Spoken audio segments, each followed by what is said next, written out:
Hello guys, welcome to my YouTube channel. आज हम लोग बात करने वाले हैं मॉडर्न हिस्ट्री के उस पार्ट के बारे में जिसे अभी पहले मैंने स्टार्ट किया है, यूरोपियों के आगमन के विषय में। जिसके पहले हम ये बात कर चुके हैं कि पुर्तगाली भारत कैसे आए और भारत की खोज कैसे की। इस बारे में हम पिछले लेक्चर में बात कर चुके हैं। आज हम बात करने वाले हैं कि किस प्रकार से डच भी आए और इनके साथ साथ अंग्रेजों का भी आगमन भारत में हुआ। इसी विषय में आज हम इस वीडियो में बात करेंगे। तो चलिए देखते हैं कि डच जो है वो भारत किस प्रकार आए। तो सबसे पहला जो डच था उसका नाम था, मीन्स डच जो है वो पुर्तगालियों के बाद दूसरे जो है आने वाले थे, मीन्स आए भारत में, जो व्यापार के व्यापारिक मकसद के लिए भारत में आए। तो वो थे डच। और डच जो है वो कहाँ के निवासी थे? वो निवासी थे नीदरलैंड के निवासी थे, जो कि पुर्तगाल से थोड़ा ही ऊपर है, वहाँ के निवासी थे। नीदरलैंड को ही हॉलैंड कहा जाता था, लेकिन इस टाइम इसे नीदरलैंड ही कहा जाता है। और इसके बाद ये है कि सबसे पहला डच जो है वो कौन था जो भारत आया? तो उसका नाम था कार्नेलियस हाउटमैन। कार्नेलियस हाउटमैन जो था वो सबसे पहले भारत आया। अच्छा, एक चीज़ है कि जब ये सबसे पहले भारत आया, लेकिन कंपनी तो इन्होंने बाद में स्टेबल की थी। तो ऐसा क्यों?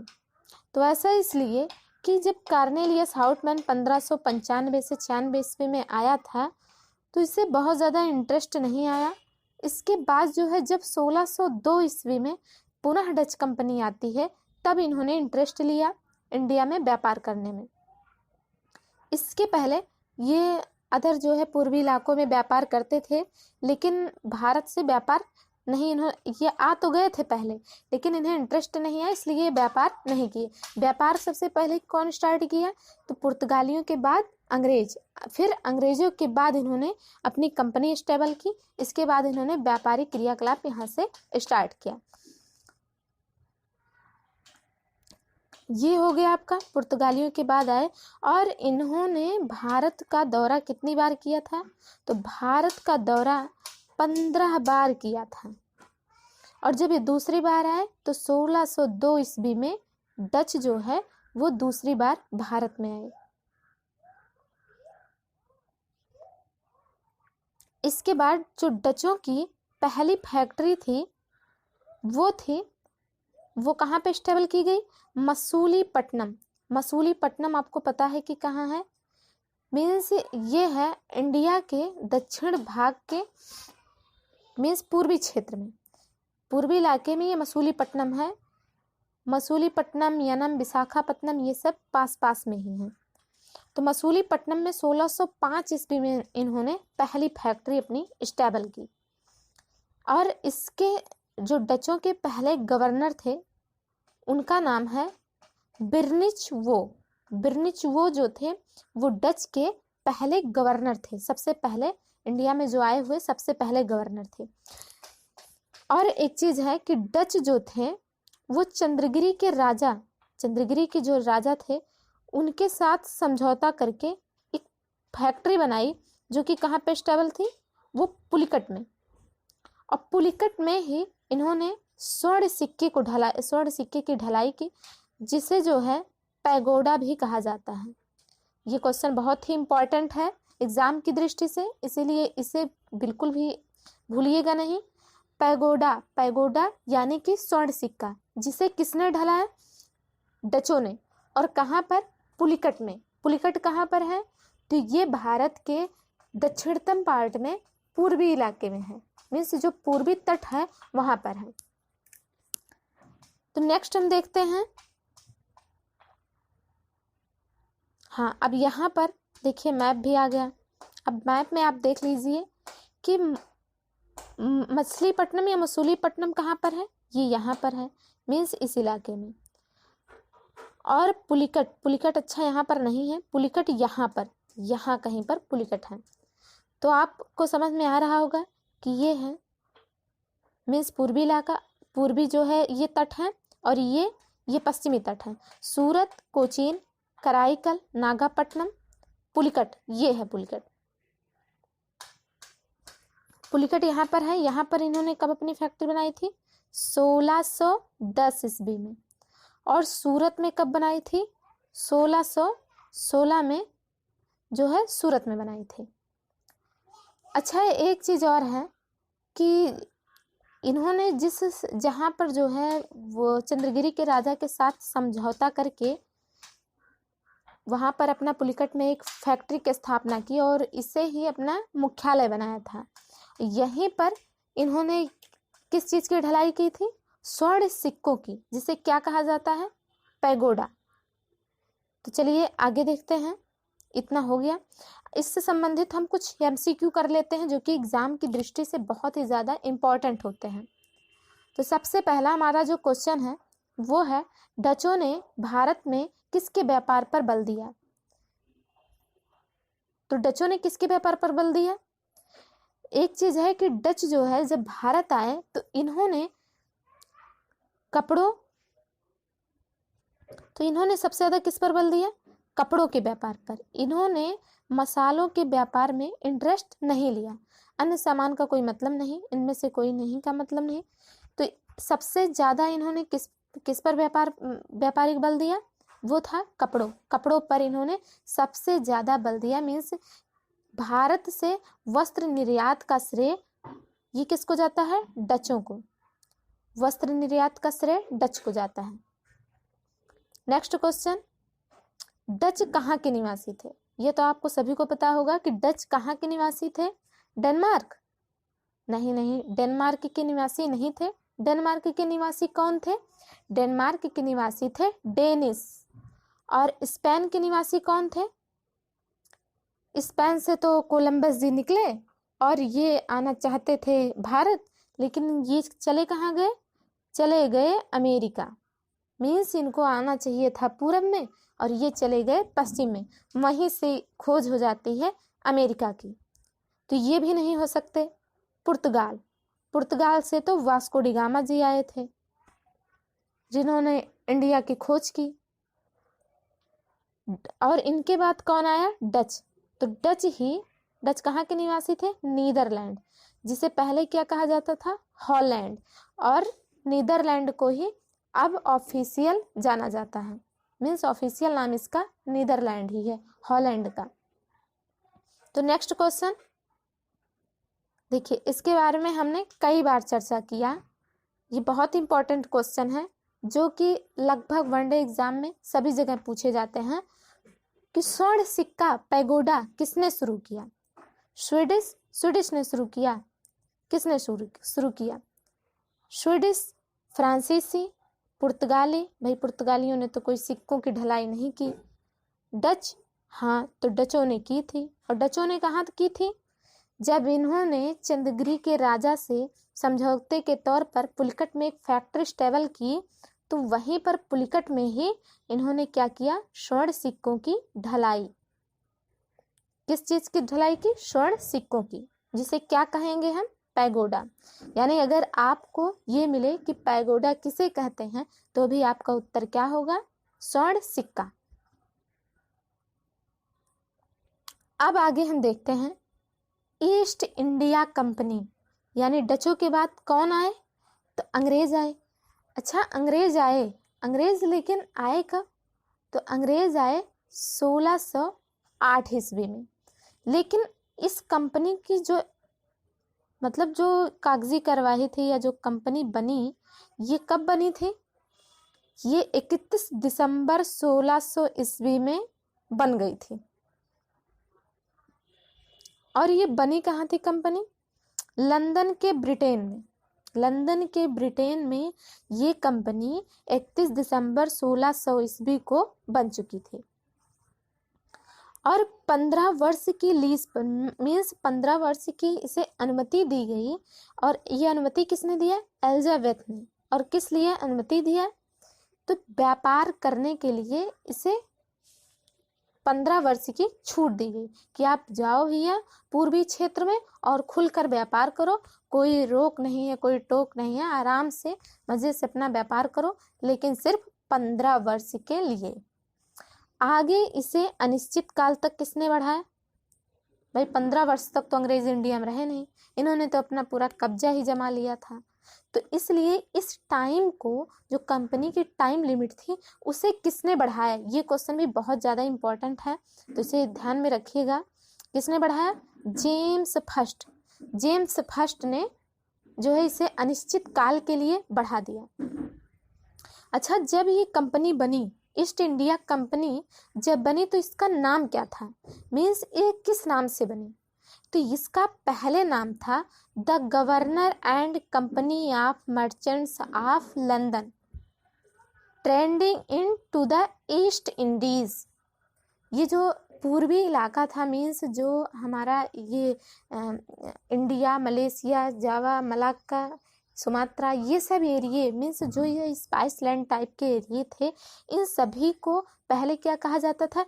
East Indies. और इसके वेस्ट में मीन्स जो वेस्ट पार्ट थे उनको वेस्ट इंडीज़, और ये एरिया ईस्ट इंडीज़। इसीलिए ये इस कंपनी का नाम था the governor and company of merchants of London trading into the East Indies. अच्छा, जब ये कंपनी बन चुकी थी तो क्या ये 1608 ईस्वी में ही आई? तो नहीं, 1608 ईस्वी में ये इंडिया में आई। इसके पहले अदर जगहों पर ये पहले गई और वहाँ से इन्होंने व्यापार भी स्टार्ट किया, लेकिन ये इंडिया में कब आई? इंडिया में आई 1608 ईस्वी में। 1608 ईस्वी में सबसे पहला अंग्रेज जो आया भारत, उसका नाम क्या था? तो उसका नाम था कैप्टन हाकिंस। कैप्टन हाकिंस जो था वो सबसे पहला अंग्रेज था जो भारत आया। और कब आया? 1608 ईस्वी में। तो ये भी स्टेटमेंट याद रखिएगा कि सबसे पहला अंग्रेज जो था वो भारत आया, उसका क्या नाम था? Captain Hawkins. अच्छा, ये किस जहाज से आया? जो जहाज इसके साथ आया उसका भी कुछ नाम रहा होगा, तो उसका नाम था हेक्टर नामक जहाज से ये इंडिया आया।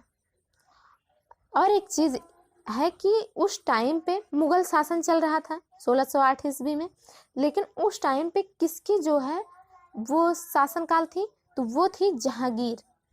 अच्छा, एक स्टेटमेंट और है जो बहुत ही ज़्यादा इम्पॉर्टेंट है, वो है कि ईस्ट इंडिया कंपनी जब बनी थी उस टाइम पे था मुगल एम्परर अकबर का टाइम।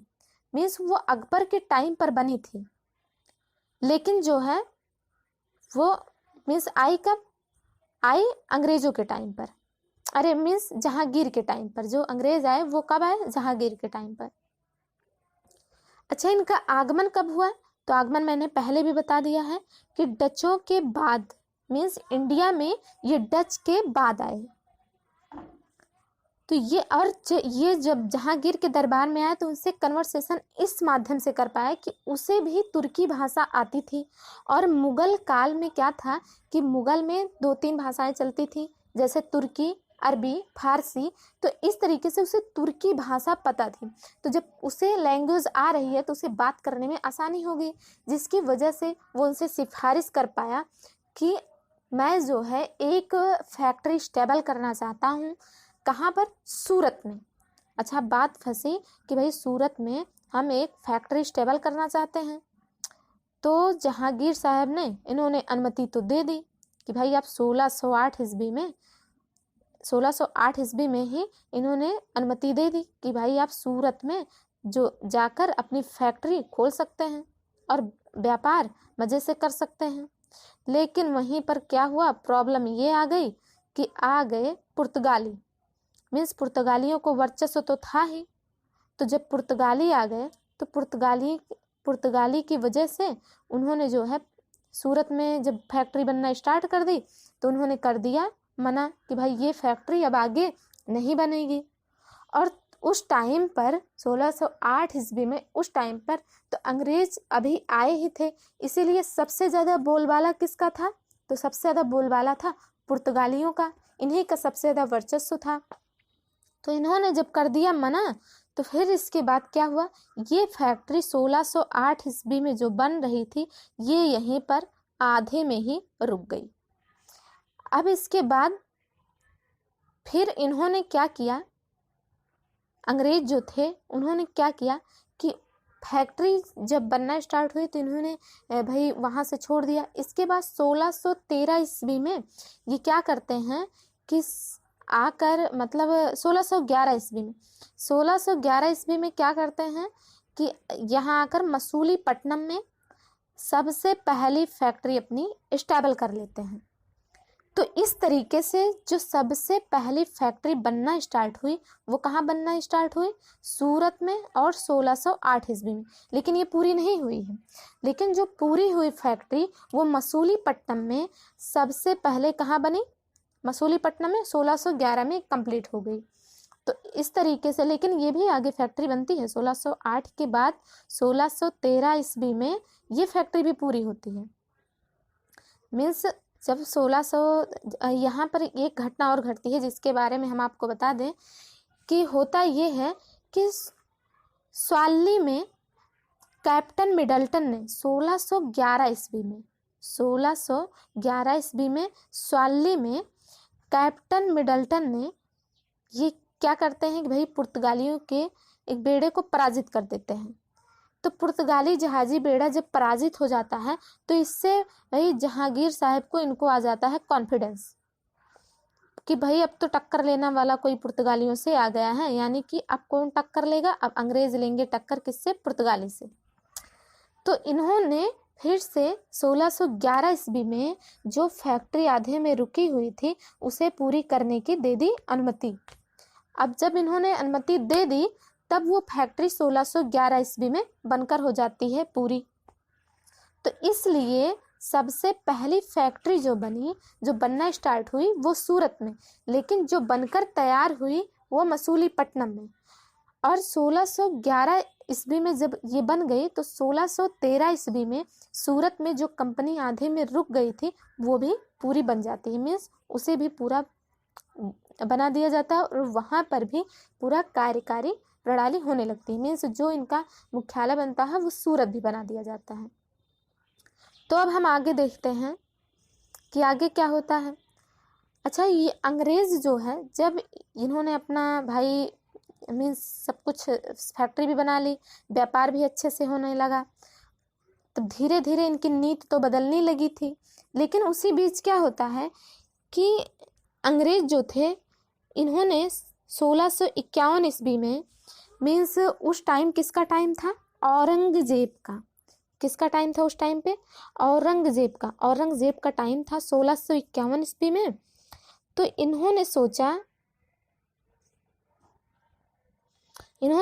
कि भाई हम बंगाल, बिहार, उड़ीसा यहाँ से क्या करते हैं, मुक्त व्यापार। मीन्स मुक्त व्यापार का मतलब कि इन्हें कोई किसी भी प्रकार का कोई टैक्स ना देना पड़े और ये मजे से अपने व्यापार कर पाएँ। तो इन्होंने लिया भाई, इनसे अनुमति ली कि हम यहाँ पर एक फैक्ट्री बनाना चाहते हैं और फैक्ट्री जब हमारी बन जाएगी यहीं से हम संचालित करेंगे अपने व्यापार को। तो औरंगजेब ने दे दी इन्हें छूट। अच्छा, जब इन्हें छूट दे दी तो ये भाई अपना व्यापार करने लगे। फिर ये क्या होता, 1680 ईस्वी में औरंगजेब जी ने 2% लगा दिया चुंगी कर, और चुंगी कर के ऊपर भी 3/2% मतलब 1.5% इसके ऊपर जजिया कर लगा दिया। अब भाई अंग्रेज मुक्त व्यापार चाहते थे तो इन्होंने क्या की कि हुगली में ये सब कारनामे हुए थे तो इन्होंने लिया, अंग्रेज़ों ने हुगली को लूट लिया। और यही इनकी सबसे बड़ी मिस्टेक हुई। जब ये हुगली को लूट लिए तब उस टाइम पे भाई शासन तो औरंगजेब का ही था। वो गुस्सा हो गए और अंग्रेज़ों से हो गई भिड़ंत, मीन्स युद्ध हो गया। और उसमें क्या हुआ कि अंग्रेज़ हार गए।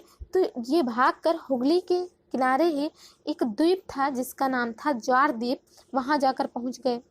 वहाँ गए तो कुछ तो वहाँ पर ज्वार द्वीप का मतलब ही आपको समझ में आ रहा होगा कि बीमारियों से ग्रस्त वो द्वीप था। तो कुछ तो वहाँ मरमरा गए और कुछ जो बचे थे उनको एक दूसरा अंग्रेज आता है जिसका नाम है, आगे आप देखेंगे, जाप चारनाक। जाप चारनाक जी आते हैं। अच्छा, जब ये आते हैं तो ये क्या करते हैं कि औरंगजेब साहब से मांगते हैं माफ़ी। भैया सबसे माफ़ी मंगवाते हैं, कहते हैं भैया हम चुंगी सुंगी जो कुछ भी है वो सब कुछ भैया आपको कर देंगे, लेकिन आप हमें मज़े से आराम से व्यापार करने दीजिए। तो इस पर औरंगजेब भी मान जाते हैं, क्योंकि व्यापार करने से उन्हें भी तो लाभ हो रहा था। तो भाई वो अपना लाभ क्यों छोड़ेंगे, क्यों चाहेंगे कि भाई हमें लाभ ना हो। तो इसलिए औरंगजेब भी मान जाते हैं कि भाई अब हम कोई हस्तक्षेप नहीं करेंगे, आप भी आराम से व्यापार करिए, और जो उसका मुनाफा है अब हम जितना चाहेंगे उतना लेंगे। उस हिसाब से इस तरीके से कुछ डील हुई। तो जाप चारनाक जी ये डील करवाते हैं। और फिर जाप चारनाक इन्होंने क्या किया कि बंगाल के सूबेदार से सूतानाती, कलिकाता, गोविंदपुर, इन 3 एरियो को ये क्या करते हैं कि 1300 रुपये की, मीन्स 1300 रुपये की ज़मींदारी पर इसे ले लेते हैं, और इसी को मिलाकर आधुनिक कलकत्ता की निर्माण करते हैं। ये 1300 की ज़मींदारी पर ली गई रहती है ये 3 एरिए। कौन कौन सी? सूतानाती, कलिकाता, गोविंदपुर। इन तीनों को मिलाकर किसका निर्माण होता है? जो हमारा है आज का आधुनिक कलकत्ता। आधुनिक कलकत्ता का निर्माण होता है। वहाँ पर ही जाप चारनाक ने फोर्ट विलियम की स्थापना की। फोर्ट विलियम का मतलब ये है कि ये किले का मतलब क्या है? जिससे भाई अंग्रेजों को कोई प्रॉब्लम ना हो, मीन्स बाहरी आघातों से उनकी रक्षा हो सके। तो इन सब के लिए एक किले का निर्माण होता है। और वहाँ के अध्यक्ष कौन बने? वहाँ के अध्यक्ष बने sir Charles Iyer. Sir Charles Iyer को वहाँ का अध्यक्ष बनाया गया। तो इस तरीके से रही इनकी कहानी। और भी आगे बहुत कुछ है इनके विषय में, लेकिन जो आपके एग्ज़ाम की दृष्टि से इम्पोर्टेंट था वो मैंने करा दिया है। अब आगे हम देखते हैं इससे रिलेटेड कुछ क्वेश्चन जो एग्ज़ाम्स में आने की संभावना रहती है, तो उन्हें देख लेते हैं। तो सबसे पहला हमारा क्वेश्चन है, भारत आने वाला प्रथम अंग्रेज गवर्नर कौन था? देखिए यहाँ बात अंग्रेज गवर्नर की हो रही, अंग्रेज की बात नहीं हो रही कि सबसे पहले भारत आने वाला प्रथम अंग्रेज कौन है, ये नहीं पूछा जा रहा, अंग्रेज गवर्नर पूछा जा रहा। इसलिए क्वेश्चन को बिल्कुल ध्यान से देखें, इसके बाद ही रिप्लाई करें। कैप्टन हॉकिंस, तो ये नहीं थे, ये तो सबसे पहले अंग्रेज थे। थॉमस रो, थॉमस स्मिथ, या इनमें से कोई नहीं। तो कौन था जो यहाँ का गवर्नर था? इस क्वेश्चन को आप याद करके बताइए कि कौन था जो गवर्नर बना। तो ये कौन था? Thomas Smith. अब आता है हमारा नेक्स्ट क्वेश्चन कि पुर्तगाली राजकुमारी कैथरीन ऑफ ब्रिगेंजा का विवाह किस ब्रिटिश राजकुमार से हुआ? अच्छा, तो इनके संदर्भ में हम एक बात और आपको बताते हैं कि जब जो है पुर्तगाली राजकुमारी कैथरीन ऑफ ब्रिगेंजा का विवाह होता है चार्ल्स द्वितीय से, इनका विवाह होता है, तो इन्हें क्या किया जाता है? बम्बई प्रांत को दहेज के रूप में दे दिया जाता है। जब बम्बई प्रांत को दहेज के रूप में दे दिया जाता है तो अच्छा क्या होता है कि अंग्रेज़ों को इनसे जीतने की या खरीदने की, लेने की ज़रूरत भी नहीं पड़ती है। और चार्ल्स द्वितीय क्या करते हैं कि जब बम्बई प्रांत इनको मिलता है तो ये 10% वार्षिक पट्टे पर दे देते हैं किसे? ईस्ट इंडिया कंपनी को। तो ये कहानी आप याद रखिएगा। कैथरीन ऑफ ब्रिगेंजा का विवाह किससे होता है? चार्ल्स द्वितीय से। और जो है इन्हें क्या मिलता है? मीन्स चार्ल्स द्वितीय को बॉम्बे प्रांत दहेज के रूप में दे दिया जाता है, जिसे आगे चलकर वो 10% वार्षिक करके उस पर किसको देते हैं? ईस्ट इंडिया कंपनी को, कि भाई आप ले लीजिए और अपना व्यापार करिए, जो भी कुछ करना वो करिए, और हमें 10% हर साल देते रहिए। तो अब नेक्स्ट क्वेश्चन हम देखते हैं। हमारा नेक्स्ट क्वेश्चन क्या है किस मुगल शासक के समय ब्रिटिश भारत आए? ये हमारा क्वेश्चन है। तो किस मुगल शासक के समय ब्रिटिश भारत आए? जहांगीर, अकबर, औरंगजेब। तो किसके समय में आए? देखिए भाई, जहांगीर के समय में आए। अकबर के समय में वो कंपनी बनकर स्टार्ट हुई थी, लेकिन वो आए नहीं थे। औरंगजेब के समय में ये हुगली वाला कांड हुआ, तो ये तो बहुत बाद में हुआ है, 1680 में एक कांड हुआ है। तो इसलिए ये भी याद रखिए कि 1680 में ये कांड हुआ है भाई, तो इसलिए ये हो नहीं सकता। और अकबर के समय में, क्योंकि 1608 ईस्वी तक अकबर निकल चुके थे, तो इसलिए ये भी नहीं हो सकता। इसलिए कौन सा क्वेश्चन सही है? जहांगीर, मीन्स आंसर जहांगीर आपका होगा। अब है नेक्स्ट क्वेश्चन, भारत आने वाला प्रथम जहाज कौन था? रेड ड्रैगन, ड्रैंस, जहाज रानी या इनमें से कोई नहीं? तो भारत आने वाला प्रथम जहाज कौन था? तो भारत आने वाला जो प्रथम जहाज था वो था रेड ड्रैगन, ना तो जहाज रानी ना ही ड्रैंस।